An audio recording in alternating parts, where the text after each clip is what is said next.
Eu gostaria de saudar a você, professor, professora da Escola Bíblica Dominical, classe dos jovens, com a paz do Senhor Jesus. E já externar o meu desejo a você de feliz ano novo, né? Um ano novo, 2026 começando. E o meu agradecimento a Deus de saber que Ele escolheu você para este propósito tão importante. Aleluia. Ensinar os jovens da igreja em dias que nós vivemos. São muitos os desafios e eu tenho certeza que espiritualmente você tem sentido esta realidade na sua sala de aula e eu agradeço a Deus por ter escolhido você e eu agradeço a Deus pelo privilégio de fazer parte de uma maneira ou outra, muito ou pouco, do seu preparo, não é, a cada semana para a sua aula da escola dominical. Agradeço a Deus pelo seu temor de querer se preparar, não é?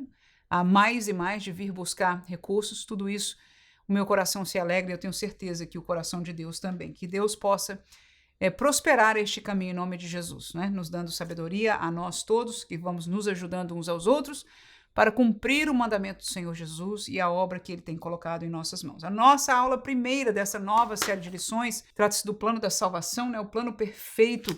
Estaremos estudando sobre isso neste trimestre. E a primeira lição é o sentido bíblico da salvação e esta é uma lição extremamente importante.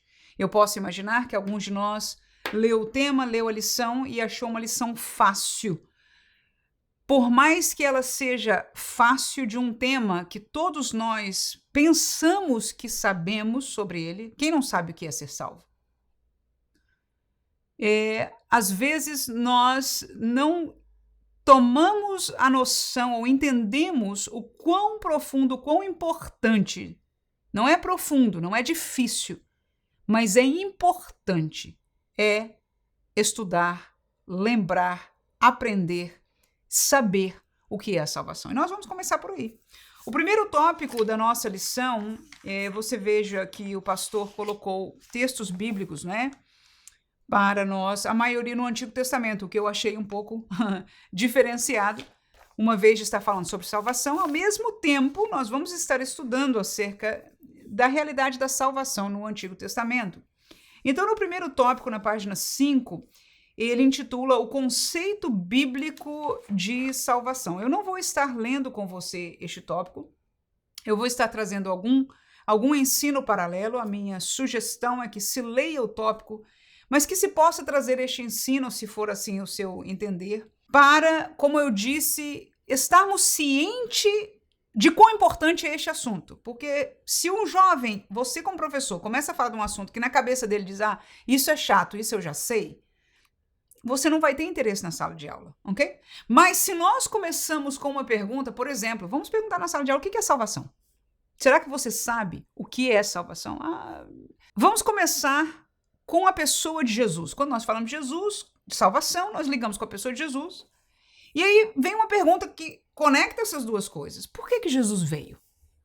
Para que Jesus deixar o céu, vir aqui, nascer como um bebê, crescer, pregar, curar os enfermos, morrer numa cruz e ressuscitar? Para que tudo isso? Principalmente o mais forte, com certeza, foi o seu sacrifício. A morte na cruz e o sofrimento que antecedeu a este processo foi muito grande, eu e você sabemos, e é válido nós lembrarmos. É válido nós lembrarmos para nos perguntarmos isso mesmo.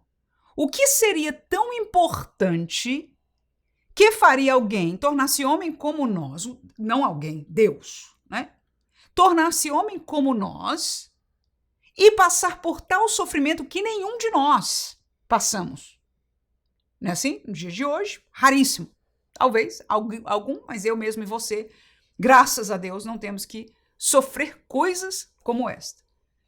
E é uma pergunta importantíssima. A resposta, com certeza, está na vida eterna. E esta resposta eu quero fazer-nos lembrar hoje que no nosso meio evangélico ela não está em moda. Nós olhamos para Jesus, apesar de falarmos, olha, ele veio nos salvar, nós olhamos para esta salvação como uma vida melhor aqui, uma vida mais pura, uma vida mais próspera, uma vida mais acertada, uma vida melhor na alma. Nós olhamos para todos esses benefícios que um Salvador, uma salvação, um evangelho, meio evangélico possa nos trazer para cá, para esta vida aqui. E estamos diametralmente opostos ao porquê de Jesus ter vindo, ao porquê da salvação. Se você olhar para a palavra salvação, ela é uma palavra forte. Nós a princípio diríamos, olha, eu não preciso ser salvo. Neste contexto de hoje, eu preciso ajuda de direção na minha vida, preciso conselho, eu preciso saúde, eu preciso mais dinheiro para viver uma vida melhor, para tomar conta da minha família, etc, etc, etc. Nós podemos nomear uma série de coisas que nós precisamos. Nada disso, nada do que nós possamos pensar chega na noção do que é a necessidade de salvação. Salvação geralmente é quando algo extraordinário que vai tirar a vida da pessoa, por exemplo, se você está se afogando, né? Acho que ninguém afoga na banheira, mas numa piscina ou num mar bravio, dependendo da capacidade de cada um de nadar, o fato é que num ou no outro, você ou eu podemos nos afogar e estarmos desesperados pela nossa vida. Neste momento, nós precisamos ser salvos. Amém? Então, a salvação, ela trata de uma situação extremamente perigosa que está em risco a nossa vida. E foi somente por causa deste extremo que Jesus veio. E não por um extremo da vida, porque pela sua salvação ele não salvou a todo mundo da morte humana, física, natural. Pelo contrário, ao entrar o pecado no mundo, todos estão debaixo do pecado e o salário do pecado é a morte. E a morte, parte da morte é a morte física que Adão provou ao começar a envelhecer e chegou a morrer, não é como Deus disse ali, para o pó você tornará. Mas houve uma segunda morte pela qual tudo da parte de Deus começou, o porquê de nós termos uma Bíblia, o porquê de Jesus ter vindo a este mundo, a resposta daquilo que eu acabei de perguntar, do porquê Jesus ter sido sacrificado naquela cruz, aleluia. Foi por causa do preço do pecado. A justiça de Deus para com o pecado nos deu uma condenação que, se não for retirada de nós, nós a carregaríamos para a eternidade, porque a nossa vida aqui finda no corpo, os dias são contados, mas nós somos imortais. Sim, nós não vamos desaparecer se nós não fôssemos imortais. Eu não disse eterno, eterno é Deus. Deus não tem começo e não tem fim. E somos porque Deus quis assim, e Ele nos revelou na sua palavra. O que significa isso, ser imortais? Significa que mesmo após a nossa morte, nós estaremos conscientes. Nós estaremos conscientes, assim? Então você vê vários textos bíblicos, não é o assunto do nosso estudo hoje, mas é uma realidade. O contrário disso chama-se aniquilação. Pessoas que pensam que ao morrerem vão desaparecer, feito um vento, puf, acabou, né? E isso não é bíblico. A Bíblia ensina claramente que nós teremos consciência, fala das ressurreições e etc, etc. Não vamos entrar no detalhe. Mas, porque há uma morte eterna, porque há uma separação de Deus pela eternidade, chamada condenação eterna, que a Bíblia nos ensina que é num lugar terrível, chamado inferno, entre outros nomes que a Bíblia dá, mas que nós reconhecemos essa condição por toda a eternidade futura. Então foi por isso que Jesus deixou o céu para vir nos salvar desta situação, a qual ninguém mais poderia fazer. Então nós estamos lidando com uma lição que trata do cerne, do mais importante, da coisa principal, tanto para a nossa vida, para nós humanos, como para Deus, porque Deus quis salvar-nos. Então, a pergunta primeira que nós demos, baseados no estudo do tópico primeiro, é: o que é a salvação? Junto com ela, vem a pergunta: por que precisamos ser salvos? Porque ser salvos é algo de precisar, né? Eu preciso, não tenho a saída.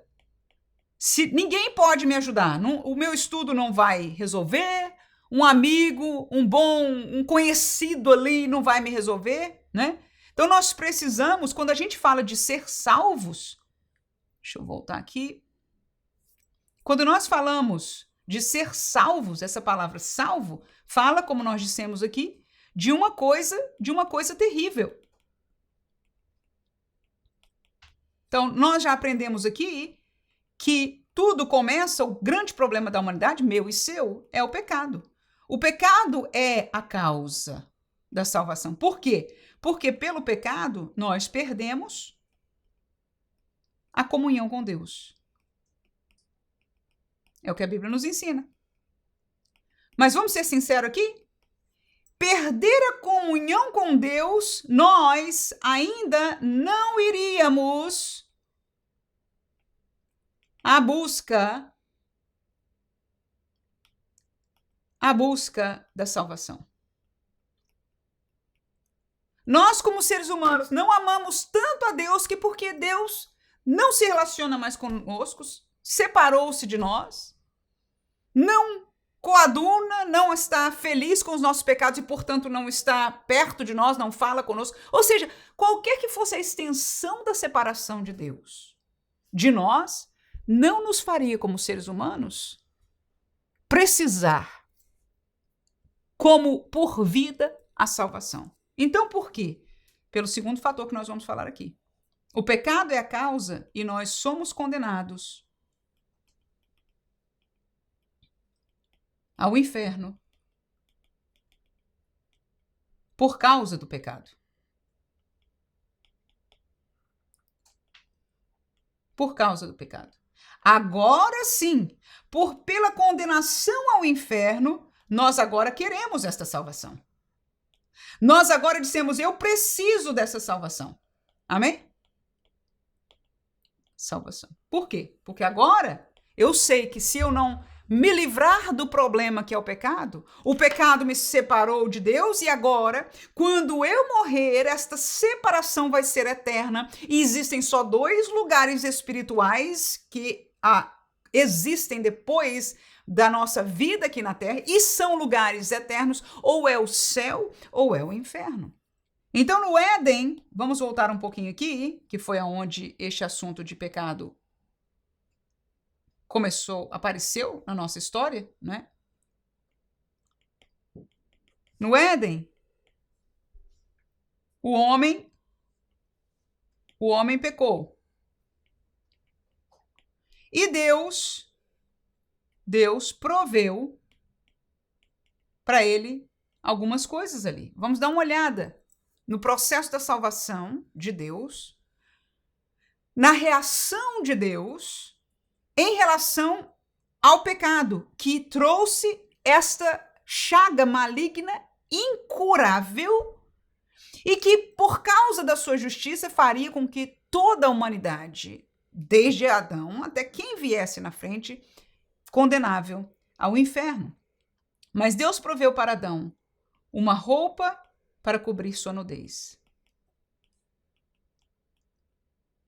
Junto com esta roupa, para conseguir esta roupa, ele derramou o sangue de um animal. E eu vou ler com você aqui o texto de Gênesis 3:21, para esses dois aqui. Gênesis 3:21, diz o texto seguinte: E fez o Senhor Deus a Adão e a sua mulher túnicas de peles e os vestiu. Então isso aponta para 2 coisas que hoje nós já conhecemos. Aqui é uma colocação primária, a primeira vez que nós estamos vendo Deus atuar desta maneira, mas ele é consistente com isso aí que nós vamos observar aí até o dia de hoje na história da humanidade, na história de salvação. Qual foi? A primeira coisa é que era necessário o derramamento de sangue para cobrir o pecado. Há algo relacionado com a morte, o sangue, o derramamento, a vida para pagar por uma vida. E a gente vai, como eu disse, no contexto da Bíblia, Deus vai revelando progressivamente isso para nós, no contexto da humanidade. Mas a segunda coisa é que há um desejo de Deus de cobrir a nudez do homem. O homem só descobriu que estava nu, ou seja, só teve vergonha, só se sentiu pecador, envergonhado, distanciado de Deus, porque ele se escondeu de Deus quando Deus apareceu, não é assim? Então todo este assunto aconteceu e ele agora está envergonhado porque no espiritual, ele está vendo no físico, mas houve um problema que o fez ver desta maneira. E nós, hoje, da mesma maneira. O problema da humanidade é espiritual, mas nós agimos nas coisas humanas, quer buscando as drogas, quer sendo homicidas, quer sendo ladrões e toda sorte de pecado que nós podemos fazer contra Deus. E Deus, quando ajudou no melhor dos sentidos, entrou no resgate de Adão ali, a primeira coisa que ele faz é matar o animal e a segunda coisa é usar da pele para cobrir a nudez.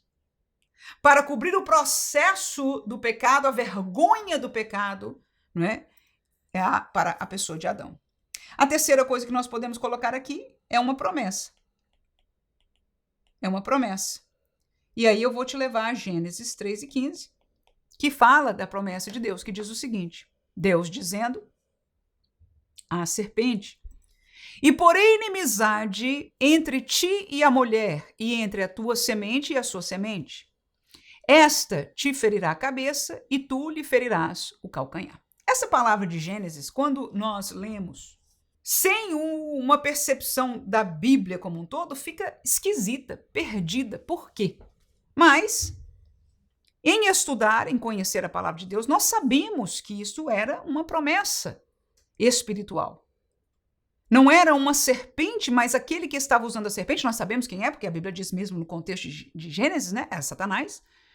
E Deus estava prometendo que alguém da semente da mulher, ou seja, alguém que nasceria como homem, haveria de esmagar, haveria de vencer. Aleluia. Aquele poderio espiritual que aí nós entendemos pouco o que significava, mas que Deus o sabia bem.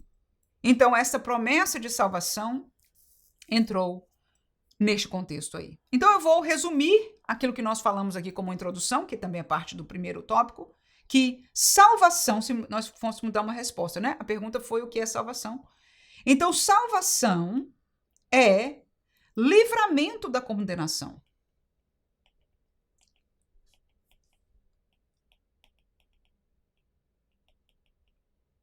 Que condenação é essa? Morte eterna. E por morte eu estou falando de separação de Deus eterna, mas a Bíblia usa este vocabulário. E ela usa a palavra inferno também, né? Que é o lugar onde aqueles que estão separados de Deus estarão por toda a eternidade, ok? Então, a salvação é o livramento da condenação, e para alguém ser livrado da condenação, ele precisa obter o perdão dos seus pecados.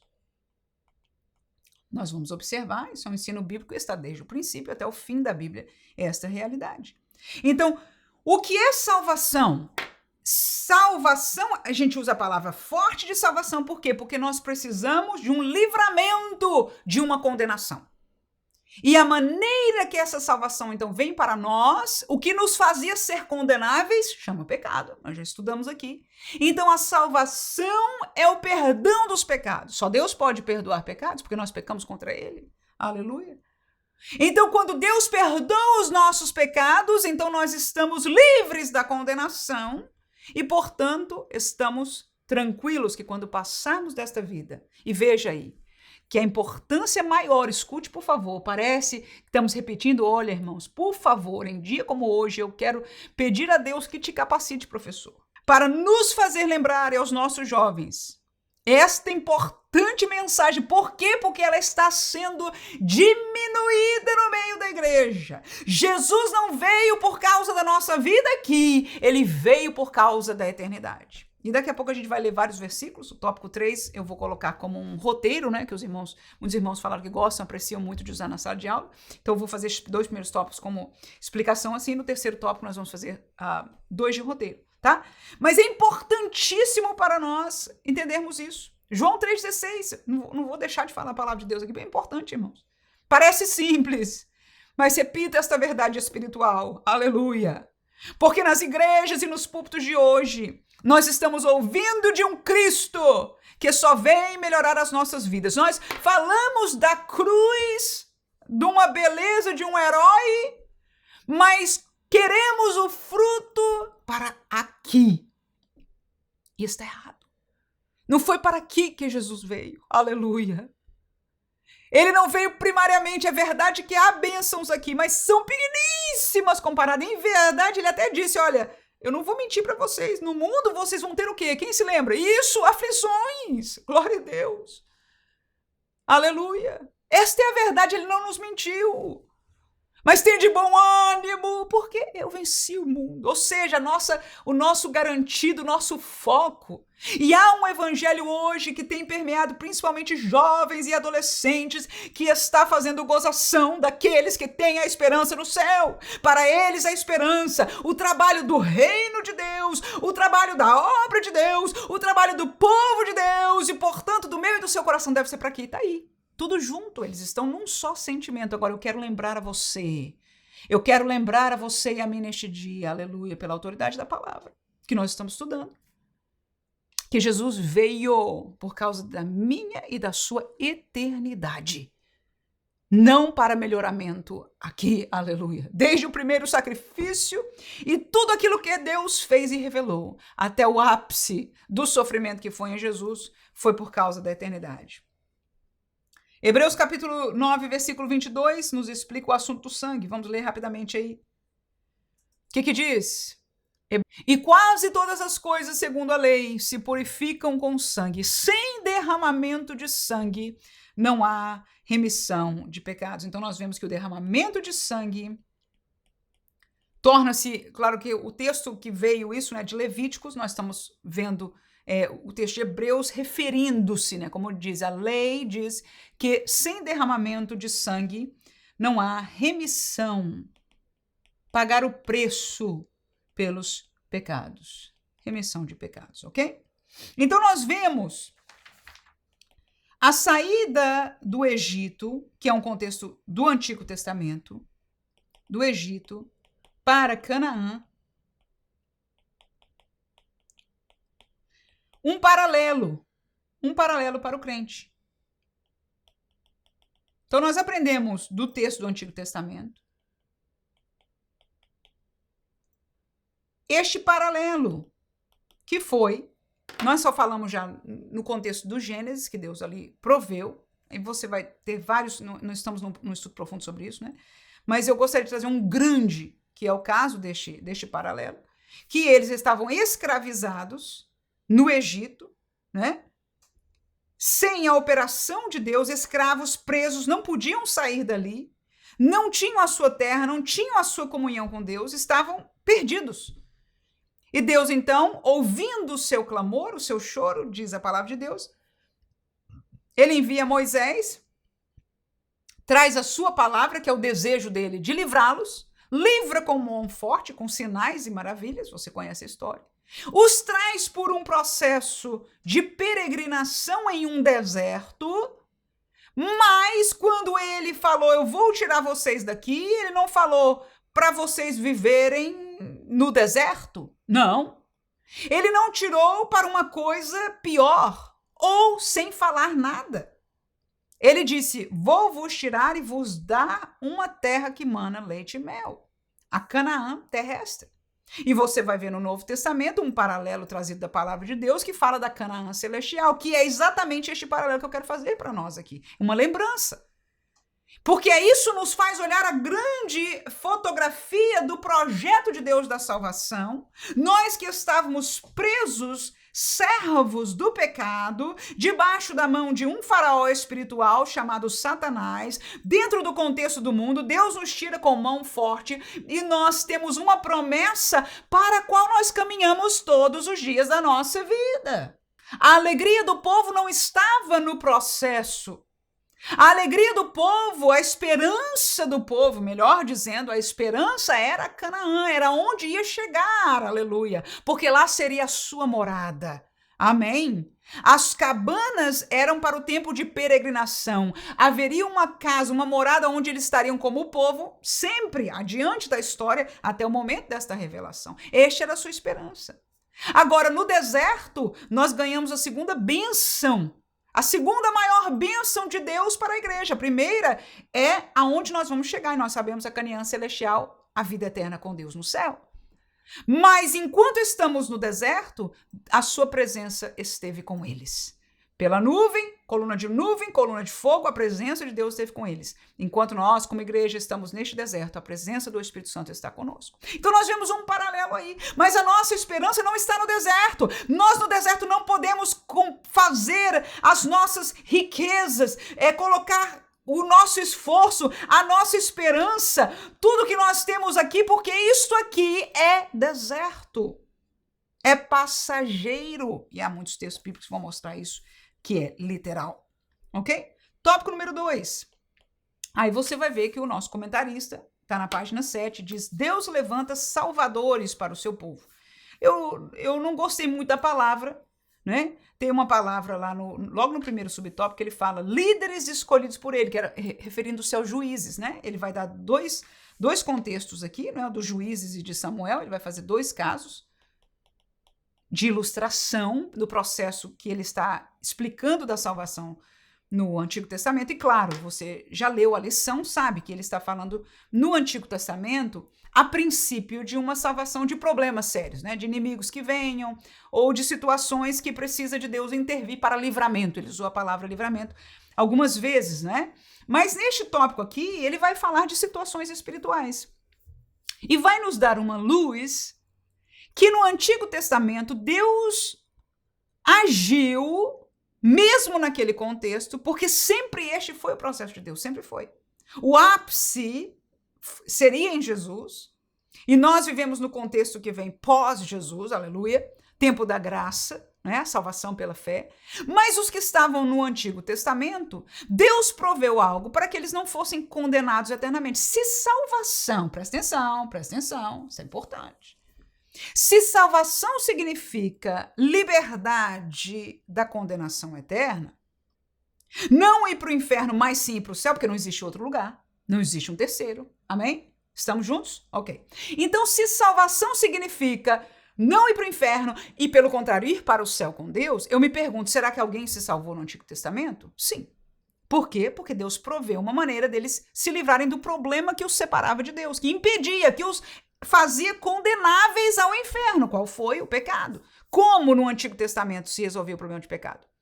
Desde o período que Deus deu a lei, ele falou sobre o sacrifício de animais e colocou, inclusive, um sacerdócio, um sistema cerimonial que nós chamamos aqui, quando estudamos, né, a palavra de Deus sobre isso, para que o homem seguisse, dependendo do tipo de pecado, o sacrifício que tinha que fazer. Deus determinou todos estes detalhes. Claro que aquilo era uma simbologia para o Cordeiro perfeito que haveria de vir. No entanto, era o que funcionava para, segundo a palavra bem escriturística, cobrir o pecado do homem na carne. Ou seja, quando Deus olhava para aquele sacrifício provisório, se cobria o pecado do homem diante de Deus. Não foi feita a justiça total, mas impedia que Deus, na sua justiça, ok, fosse condenar o homem, portanto, permitindo que ele fosse para o céu. Então ele está falando agora de 2 casos aqui, que não foram salvadores, mas foram líderes, homens de Deus, homens que temiam a Deus e que foram usados por Deus como liderança para levar o povo, para mostrar ao povo o caminho do Salvador, que é Deus. Amém? Então, o primeiro caso trata-se dos juízes. E aí, se você ler o texto, eu acho que não precisa eu ler, né, irmãos? Depois me fala aí, se você quiser que eu leia o subtópico, eu posso ler com você. Mas eu penso que você já leu, já estudou. Então, às vezes, eu me sinto, né, que repetindo isso vai tomar mais do nosso tempo, quando eu podia tomar o tempo trazendo essa explicação aqui, né? Mas o primeiro subtópico, você vai ver até o título dele aí, juízes, pessoas usadas por Deus para salvar, tá? Na página 7. Então, no caso dos juízes, o que você vai ver aqui como resumo do que o comentarista deixa para nós? Ele cita o texto de Juízes 21, 25, que diz assim, olha, cada um fazia, viu aí? Tá aí no texto, o que queria. Essa era a situação. Essa é a situação do povo. Às vezes até me faz rir, porque parece com a nossa situação hoje. Nós somos o evangelho, muitos de nós dentro do evangelho, e nós estamos vivendo um evangelho que nós queremos, né? Do jeito que a gente gosta, a roupa é do jeito que a gente gosta, o tipo de música é do jeito que a gente gosta, o tipo de pregação é do jeito que a gente gosta, o tipo de pregação é do jeito que a gente gosta, e a gente faz o que quer. Isso aqui eu acho que é pecado, isso eu não acho que é pecado, e essa realidade de escolha de cada um fazer o que querer, levou este povo a um distanciamento de Deus no tempo dos juízes, não é isso? Ele está citando aqui Um texto bíblico está explicando essa realidade espiritual. Então, o que acontecia, segundo a explicação bíblica, que foi o que Deus fez? O que Deus fazia naquele tempo? Havia um juízo. Eu vou chamar este juízo, entre parênteses aqui, de provisório, porque não é o juízo como o que nós estamos esperando, o juízo final, né? O juízo final. Não só o juízo final sobre a humanidade, que vai ser sentido na pele, chama-se grande tribulação, mas o juízo final espiritual, que é a eternidade sem Deus, chama-se o inferno. Mas nesse meio tempo, quando o povo pecava contra Deus, fazendo o que eles queriam, Deus enviava ou permitia que os seus inimigos viessem contra eles e a situação ficava terrível. Então, este juízo, através da vinda destes inimigos, que faziam a vida deles miseráveis, causava que o povo olhasse de volta para Deus e fizesse o quê? Clamasse a Deus e, que mais? Se arrepender. Isso é muito importante. Você vai ver que o comentarista vai falar isso como cerne central. E não só aqui, em toda a Bíblia Sagrada. E até hoje continua sendo uma mesma realidade. Aí, quando o povo estava desesperado pela sua situação, porque os inimigos, do jeito que o povo está desesperado lá com o faraó, agora eles estão desesperados aqui e porque pecaram contra Deus e fizeram o que queriam, o que estava na sua cabeça, da sua maneira, e não se importaram com a lei de Deus. Então, o que aconteceu? Deus permitiu. Para quê? Para salvá-los. Presta atenção que isso é importante, porque se eles morressem aonde eles estavam, fazendo o que queriam e, portanto, pecando, porque eles estavam, se você ler no contexto histórico, você vai ver que eles estavam pecando contra Deus. E se eles morressem em seus pecados, presta atenção, o que acontece com quem morre no pecado, numa vida de pecado? É o pecado que nos separa de Deus. Condenáveis, portanto, seriam condenados eternamente ao inferno. Então, para que Deus pudesse salvá-los, e pelo projeto de Deus que levaria esta nação, a qual ele escolheu para chegar Jesus desta nação, né? Pelas duas coisas juntas, mas o amor de Deus também, com certeza, por aquele povo, Deus mandava um juízo para bem, para que eles clamassem, fizessem o que aconteceu. Eles clamavam: Senhor, tem misericórdia de nós. Nos arrependemos, agora sim, né? O negócio apertou, nos arrependemos do mal que fizemos. E aí o que acontecia? Como resultado do seu arrependimento, haveria um livramento. Deus livrava com a mão forte, levantava um juiz que os liderava para que eles vencessem aquele povo. Então, vemos o segundo caso aqui, nós temos dois casos que o pastor colocou aqui para nós, é o caso de Samuel. O que acontecia neste tempo, segundo o que foi explicado aqui na revista, né? Uma crise espiritual. Uma crise espiritual. Houve corrupção, inclusive de quem, irmãos? Dos sacerdotes,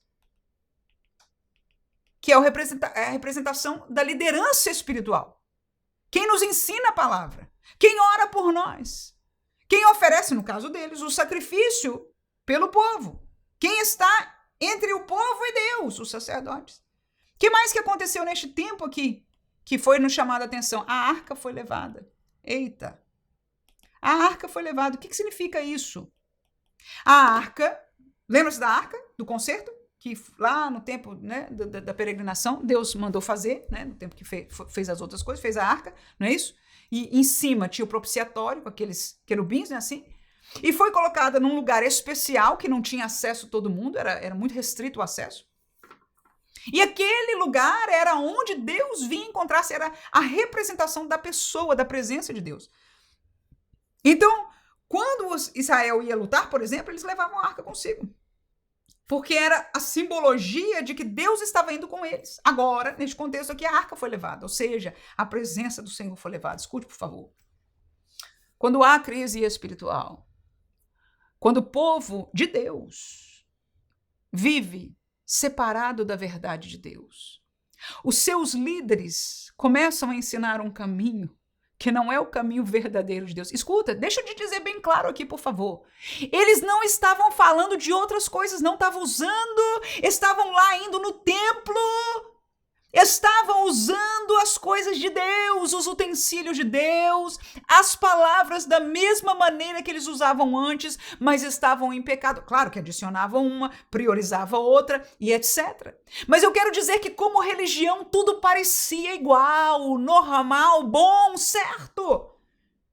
Mas quando você olha a realidade do pecado na vida das pessoas e dos líderes, você descobre onde eles estavam. E para Deus, irmãos, Deus não cai na nossa conversa, na nossa dialética, nas nossas palavras bonitas, nem na nossa aparência. Aleluia. E por causa disso, Deus permitiu a arca ser levada. A arca simboliza a presença de Deus, está aí. Hoje nós vivemos em tempos que em muitas reuniões da nossa igreja tem pregação, tem louvor, parece que está tudo bem, mas a presença de Deus já não está aí. Por quê? Por que não estaria? Por causa de uma situação semelhante espiritualmente. Amém? Aí o que acontece neste contexto aqui dessa história? Samuel faz o quê? Chama o povo o quê? Ao arrependimento. Tá aí. O papel do homem de Deus, destes que foram, como ele diz aqui, né, líderes levados, é chamar ao povo a resolver o problema do pecado. Agora, o solucionador é Deus. E o caminho chama-se arrependimento.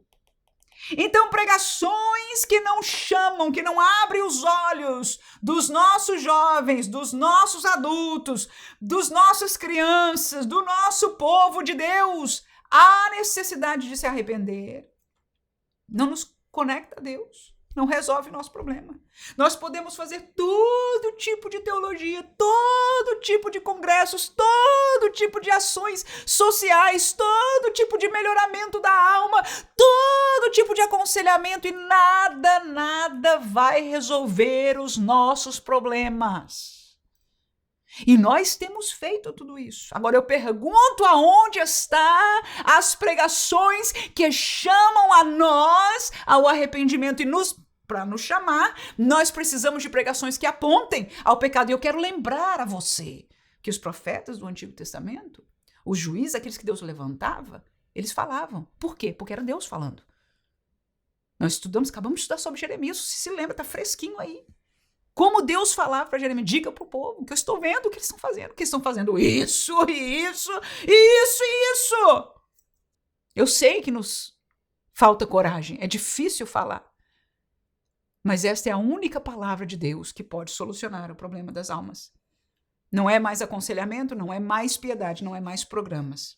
É uma chamada ao arrependimento. O que aconteceu? O povo se arrependeu. O povo se arrependeu.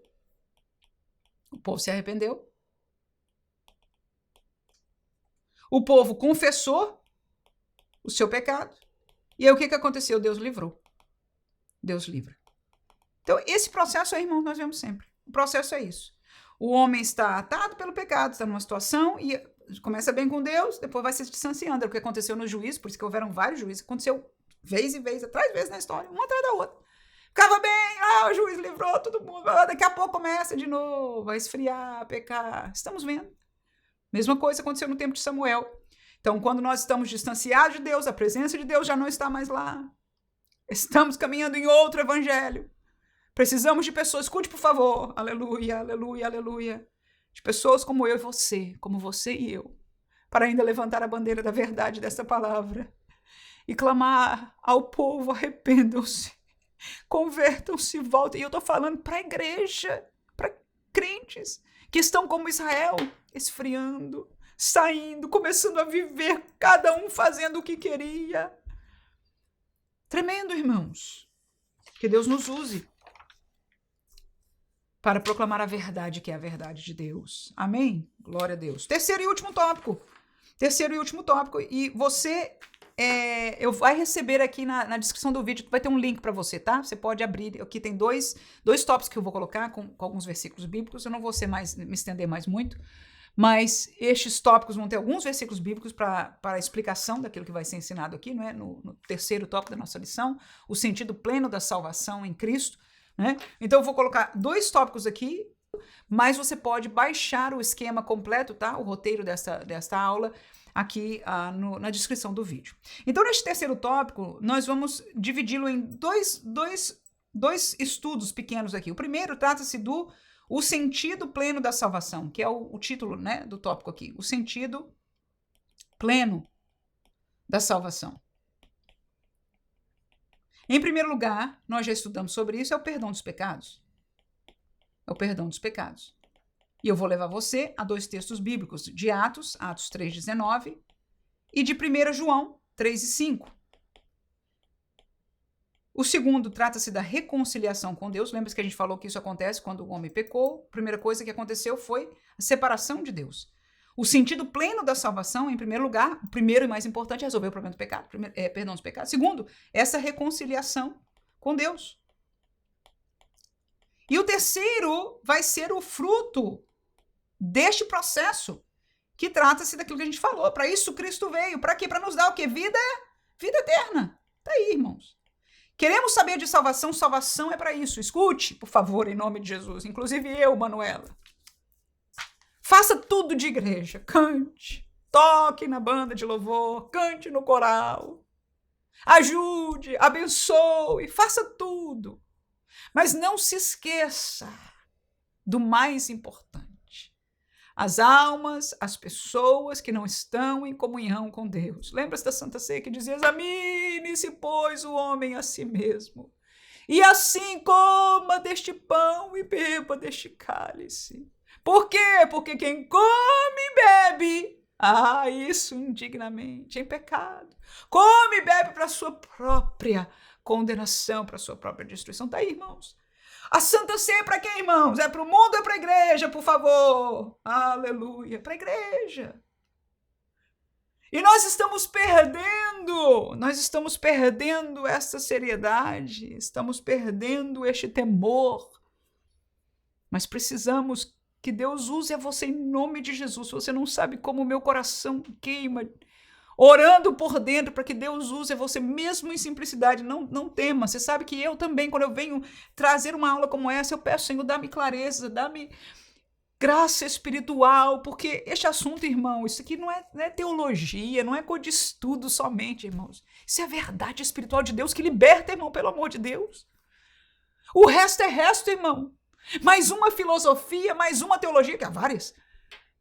É nada, irmãos. Isso aqui que nós estamos falando e estudando é a verdade de Deus revelada em Cristo Jesus. E nós temos o grande privilégio de falar. E Jesus falava com autoridade espiritual. E é o que nós estamos fazendo para a glória do Senhor. Que Deus nos use. E vida eterna, Mateus 25. Não. Vida eterna, Romanos 6, 22. Romanos 6, 22. Mateus 25, 46. João 3 e 15. Perdão dos pecados, Atos 3, 19. Vamos lá rapidamente. Arrependei-vos, disse Pedro ali na pregação do Pentecoste. Arrependei-vos, pois, e convertei-vos, para que sejam apagados os vossos pecados. Tá aí, por que você precisa se arrepender? Por que converter? A pergunta do versículo 18 é: o que faremos, varões e irmãos, quando eles ouviram a verdade da palavra de Deus? Foram vocês que mataram o Messias. E agora o que faremos? Arrependam-se. Convertam-se, ou seja, venham fazer as coisas de Deus, da maneira de Deus. Isso é converter-se, sair do seu próprio caminho, da sua maneira, daquilo que você acha importante. Venha, se arrependa. Para quê? Está aí, irmãos. Para que sejam apagados os vossos pecados. Resolveu o problema nosso que distancia de Deus é o pecado. Para que venham assim os tempos de refrigério, pela presença do Senhor. 1 João capítulo 3, versículo 5. Então, o sentido pleno da salvação começa com o perdão dos pecados. É o que é importante. E bem sabeis, diz o texto, que ele se manifestou, ele quem? Jesus. Para tirar os nossos pecados. E nele não há pecados. Está aí. Para que Jesus veio, irmãos? Para tirar os nossos pecados. Para que Jesus se manifestou, irmão? Para que Jesus foi à cruz, irmãos? Para tirar e pagar o preço pelos nossos pecados. Ele não é um ícone. Não é um grande nome para nós estarmos só usando na mídia social. Não! Para usar a camiseta de Jesus, eu não tenho problema de usar a camiseta ou deixar de usar. Mas não podemos perder o foco que ele veio nos salvar dos nossos pecados, foi ser a razão do nosso pecado. Irmãos, falou de Jesus, tem que lembrar de pecado e de inferno. A gente não fala mais disso hoje, mas que Deus dê autoridade a você, porque é exatamente o que eu estou falando, que essa igreja de hoje, Deus guarde a sua congregação onde você está, Deus guarde o seu pastor, aleluia. Deus guarde a sua e a minha vida. Mas muitos vivem um evangelho que é outro caminho. Da terra e não do céu. Segundo o sentido da salvação plena, reconciliação com Deus. Colossenses 1 e 21, o que diz? A vós também, que no outro tempo erais estranhos e inimigos no entendimento, pelas vossas obras mais, agora, contudo, vos reconciliou. Está aí, nós éramos inimigos de Deus. Nós éramos estranhos ao pacto de Deus, ao conserto de Deus, à justiça de Deus, ao amor de Deus, à verdade de Deus, por natureza. Mas ele nos reconciliou. As nossas obras nos separavam de Deus. João capítulo 3. Nossas obras eram más, aleluia, mas ele nos reconciliou. Romanos 5:10. Porque se nós, sendo inimigos, fomos reconciliados com Deus pela morte de seu Filho, está aí, Jesus veio para isso, para nos reconciliar com Deus. Muito mais, estando já reconciliados, seremos salvos pela sua vida. Está aí, o fim é a salvação eterna, eterna, eterna, eterna. Éramos inimigos, separados e fomos reconciliados, e agora de reconciliados temos a esperança da vida eterna. Vida eterna é o próximo tópico. Sentido pleno da salvação, perdão dos pecados, reconciliação com Deus. Graças a Deus estamos aqui nessa peregrinação, mas o Espírito está conosco, aleluia. E olhamos para Canaã celestial, a vida eterna. Romanos capítulo 6, versículo 22 diz: mas agora, libertados do pecado e feitos servos de Deus, tendes o vosso fruto para a santificação. É o que nós vamos viver aqui com o Espírito Santo, se nós permanecermos e não nos atacarmos pelo nosso caminho, pelos nossos pecadinhos. E por fim, aleluia, tá aí. Qual é o fim? Qual é o fim? Agora o fim, irmãos, tem fim. Vamos lembrar que a vida tem fim. A gente não gosta de ter aula sobre negócio de morte, ficar velho, né? Ninguém gosta, graças a Deus. Também não gosto. Mas é uma realidade. Nossos dias são poucos. Tem fim. Então, lutar, morrer, se esgoelar por algo tão passageiro e às vezes perder a salvação por algo tão não vale a pena. Então, por fim, a vida eterna. Mas o processo está aí, tem que estar na santificação. É o caminho apertado. Lembra do caminho que Jesus falou? Está aí, irmãos. Ai, ai. Mateus capítulo 25, versículo 46. O que que diz? E irão estes, é Jesus falando, para o tormento eterno, mas os justos para a vida eterna. Então, há uma realidade eterna de ambos os lados. João capítulo 3, versículo 15, diz: para que todo aquele que nele crê não pereça, mas tenha a vida eterna. Então, esse não perecer não é das coisinhas aqui do mundo. É o contrário à vida eterna. O perecer é perecer eternamente. A mesma coisa. Então, o sentido da salvação é isso. Perdão dos pecados, reconciliação com Deus e vida eterna. E ninguém deste novo evangelho desfaz disso, mas não fala. Não vive. Vive o foco daqui. Vive a realidade de brigar pelo que pode, o que não pode, pelo que faz, o que não faz, pelo bonzinho ou pouquinho bonzinho, ou daqui. Pelo melhoramento, daqui. Amém, irmãos? Só que o foco de toda esta palavra, por mais que ela seja da interação de Deus com o homem aqui, o foco dela, aleluia. Lembra que a gente começou por que Jesus veio? Escute, por favor, em nome de Jesus. Que Deus nos dê clareza espiritual dessa verdade, para nós militarmos por ela, para a nossa vida, para aqueles que estão ao nosso redor. Seus filhos, inclusive, na sua casa, em nome de Jesus, mas aqueles filhos espirituais também. Segundo estudo aqui, rapidamente, vai ser rápido mesmo, a experiência da salvação hoje. A experiência da salvação hoje. Primeira, pela fé em Jesus. É assim que a gente é salvo, né? Nós ouvimos a palavra crer, né? Segundo, pelo arrependimento. Tentar escrever aqui bem rapidinho, porque você tem esse roteiro aqui para você baixar, né? Confessar. E eu vou botar os versículos bíblicos aqui também, pra você ter na tela aí.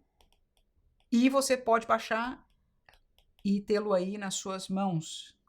E graças a Deus e a irmã Raquel, você não vai precisar copiar da minha letra. Tá vendo? Só aqui, mas vai receber direitinho, bonitinho, para você poder usar, se assim você com certeza quiser. Então, pela fé em Jesus, pelo arrependimento e pela transformação espiritual. Transformação espiritual. Que é o que nós passamos de trevas para luz. Não é assim? E vamos botar alguns textos bíblicos aqui. Efésios capítulo 2, versículo 1, 2, 8 e 9. João 12 e 46. Colossenses 1 e 13. João 3,16, todos conhecemos. Porque Deus amou o mundo de tal maneira. Amou, ok. E daí? Amou com uma prova prática. Ele deu o seu filho unigênito. Para morrer, inclusive. Não é assim? Para quê, irmãos? Para que todo aquele que nele crê, ele fez fácil. Mas por quê, irmãos? Para que não pereça, mas tenha vida eterna. Então, a experiência hoje, pela fé, fez fácil. Se você crer em Jesus, você está neste processo da experiência da salvação. Romanos capítulo 10, versículo 9 e 10 diz, a saber, se com a tua boca confessares ao Senhor Jesus Cristo e em teu coração creres que Deus o ressuscitou dos mortos, serás salvo. Por quê? Porque, visto que com o coração se crê para a justiça e com a boca se faz confissão para a salvação. Então, crer em Jesus e confessar esta fé, não é? É o caminho da experiência da salvação hoje. Segundo lugar, o arrependimento. Nós falamos que ele está em todo o processo de salvação de Deus. Todo o processo de salvação de Deus. Todo o processo de perdão dos pecados. Deus faz-nos conscientes do pecado para que nós nos arrependamos dos nossos pecados, para que ele possa perdoar. Entendemos? Se nós não formos conscientes do pecado, nós não vamos sentir a necessidade de nos arrepender. Tá vendo aí? Tá vendo aí? Estamos vendo? Então, o papel da lei era esta, e o papel da palavra que a igreja prega e ensina, que está na Bíblia, nós não precisamos inventar, nem acusar ninguém. Não gostamos disso, já é suficiente o que nós temos, amém? Mas faz-nos o quê? Conscientes do pecado que nós estamos cometendo, guardando. E nós somos, então, chamados ao arrependimento, e quando nós confessamos o nosso pecado, então ele nos vai perdoar. Vários textos bíblicos, mas vamos nos lembrar de Atos 3,19, acabamos de ler, arrependei-vos e convertei-vos, não é assim? Para que sejam apagados os vossos pecados. João 16:8, o texto diz, e quando ele vier, está falando do Consolador agora, do Espírito Santo, tá? Convencerá o mundo do pecado e da justiça e do juízo. Está aí. Jesus estava indo, terminando a sua missão, que terminaria na cruz e na ressurreição, voltaria para o Pai, é assim? E ele disse, olha, eu vou enviar outro que ficará convosco. E quando ele vier, ele vai fazer esta obra, este trabalho. De quê? De convencer o mundo. Nós pregamos a palavra, nós não convencemos a ninguém. Então não se preocupe de agradar, porque o seu agrado, se tirar do caminho certo, vai levar para um caminho largo, vai levar para aquele lugar como estavam vivendo dos juízes, segundo o que cada um pensava, e nós não queremos isso, de boa vontade, nós queremos não o caminho que nós pensamos, mas o caminho que Deus estabeleceu para a salvação, aquele caminho apertado, do qual Jesus fala. Então, nós falamos a verdade da palavra e não precisamos tirá-la, não precisamos amenizá-la, não precisamos nada, também não precisa ser grosseiro. Não precisa. Não precisa ter ódio. Pelo contrário, aí alguma coisa está errada conosco. Amém? Precisamos estar cheios do amor de Deus que seja derramado em nosso coração. Da piedade pelas almas. Mas não precisamos, por causa desta piedade, manipular a verdade de Deus, porque a verdade de Deus é quem liberta, irmãos. E eu não estou pregando isso para você, não. Sabe para quem eu estou pregando? Para mim.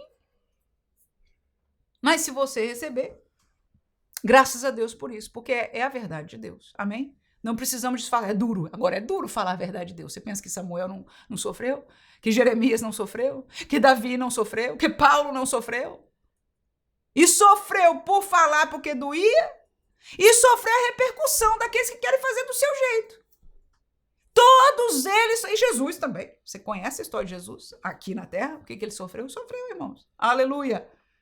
Mas ele não mudou a sua palavra, ele não mudou a verdade, Paulo não mudou, aleluia, e nós não podemos mudar também. Será que alguém pode dizer amém para isso? Agora o Espírito Santo ele vem e convence o mundo do pecado. Aí você fala, olha, o problema que Jesus disse aqui na palavra, que seu é pecado, você está pecado contra Deus.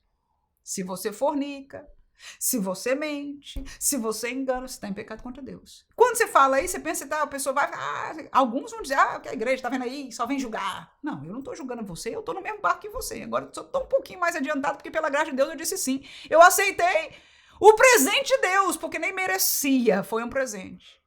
Mas o Espírito Santo, enquanto nós falamos a verdade de Deus, ele convence o homem do pecado. Ele convence o homem que a justiça de Deus vai pesar contra ele, aleluia, ao inferno. O juízo de Deus eterno é uma realidade. Quem convence dessas coisas, porque se nós falamos humanamente, muitas pessoas, você sabe, dizem isso é conto. Tem gente na igreja, irmão, dizendo que inferno não existe. Ai, fazendo desculpa, tem todo tipo, tem um monte de outras teorias. Mas o importante não é a teoria, que teologia você escolheu. O importante não é o nome bonito da nossa teologia. O importante para esta raiz maligna é desfazer da realidade do inferno. Porque se ele conseguir isso, imagina, irmão, acabou tudo, irmão. Para que Jesus, irmão? Para que, irmãos? Não precisa. Então, a doutrina que desfaz do inferno desfaz do sacrifício de Jesus. Então, mas é o Espírito Santo que vai convencer, não é o nosso trabalho. E por último, a experiência da salvação hoje, ela é conhecida, ela se faz através da transformação espiritual. Nós somos transformados. A salvação, ela é experimental, ela não é só confessional, ela é experimental. Efésios capítulo 2, versículo 1 e 2, depois 8 e 9, diz, vos vivificou, tá aí. Trazer vida por dentro, vida espiritual. Estando nós mortos em ofensas e pecados. O pecado nos separava de Deus, mortos espiritualmente. Em que nós, no outro tempo, andávamos segundo o curso deste mundo, segundo o príncipe das potestades do ar, do espírito que agora opera nos filhos da desobediência. Nós estávamos lá, pertencíamos lá. Versículo 8. Porque pela graça sois salvos, por meio da fé, já falamos dela. E esta fé, esta graça, não vem de vós, é um dom, é um presente de Deus. E não vem das obras que nós façamos, para que ninguém se glorie. Então, a salvação é disponibilizada gratuitamente. Nós precisamos crer, confessar, nos submeter e entrar neste caminho apertado. E ele faz a transformação espiritual, vivificar. Agora ele existe. Se alguém não foi vivificado, não é só um sentimento de felicidade. Não é só eu achei uma galera mais legal aqui do que aquela galera que eu andava lá. Essa gente boa, gente fina, pessoal de boas obras. Não. Não, é uma transformação de dentro para fora, é trevas para luz. E posso dizer uma verdade? A gente pode agradar de todas as coisas fora, mas eu e você sabemos o que está lá dentro. É aquela palavra que não se fala com a boca, mas o coração falou. É aquele ódio, aquele sentimento, é aquela realidade que ninguém de fora está vendo, mas eu e você conhecemos. Este pecado que está lá, nós conhecemos. Amém? Então, é por causa disso que há necessidade de transformação. Principalmente, estou falando de uma realidade, mais ainda temos pela tentação e pela fraqueza nossa, né? Mas imagina a proporção de quando alguém está no mundo que tem trevas, há de haver uma transformação. Há um antigo Tiago e um novo Tiago. Há uma antiga Manuela, que pertencia, como diz Paulo aí, obedecia à realidade espiritual dos príncipes do ar, das trevas, que agora o espírito que opera nos filhos da desobediência é eles, e agora nós somos outros, pela graça de Deus. Pela graça de Deus, é dom de Deus. Não foi obra que nós fizemos, não, mas esta é uma realidade espiritual. E há uma nova Manuela, não perfeita. Até Paulo dizia, quem me livrará do corpo dessa morte? Não somos perfeitos, mas estamos no caminho estreito. Quem está no estreito? Oh, glória. João capítulo 12, 46, vamos terminar, né, irmãos? 2 textos mais aí. João capítulo 12, versículo 46 diz, eu sou a luz que vim ao mundo, para que todo aquele que crê em mim não permaneça nas trevas. Então aí, treva que cega, treva que mantém no mundo, cegueira espiritual e realidade do mundo, eu vim para ser luz, aleluia. Colossenses capítulo 1, versículo 13, diz o texto, ele nos tirou, tá aí a glória para Jesus. Só Deus tem este poder de nos tirar da potestade, ou seja, do poderio das trevas. Nos arrancou, porque nós dissemos sim, para nós, ele nos deu liberdade de escolha. Escute, por favor. Tu terminas por isso aqui. Glória a Jesus. Mas eu estou feliz com Jesus. Ele nos deu liberdade de escolha. Ele nunca vai tirar do homem a liberdade de escolha. Você pode escolher como o pessoal lá do Templo de Juiz, o que você quiser. Mas quando nós escolhemos nos submeter à sua verdade, aí ele agora, pela sua justiça, você lhe deu o direito de atuar aquilo que ele queria fazer desde o princípio. E o seu poder é maior do que todas as trevas, do que todo o poder do mal. Então você tem mal te atribulando na vida, crente. Não procura outra alternativa, não. Corra para o nosso Deus. Não precisa de profeta, não precisa de oração especial, não precisa de nada. Corra você sozinho para Deus. Corra para Deus. Ele tem poder e ele nos tirou um dia do poder das trevas e nos transportou para o reino do Filho do seu amor, é o qual nós pertencemos hoje. Que Deus nos guarde neste reino, o reino verdadeiro, o reino da luz, o reino deste evangelho. Que Deus ajude a você neste novo ano. Espero em Deus que tenha sido de bênção a este estudo e, se Deus quiser, estaremos juntos na aula que vem. Amém.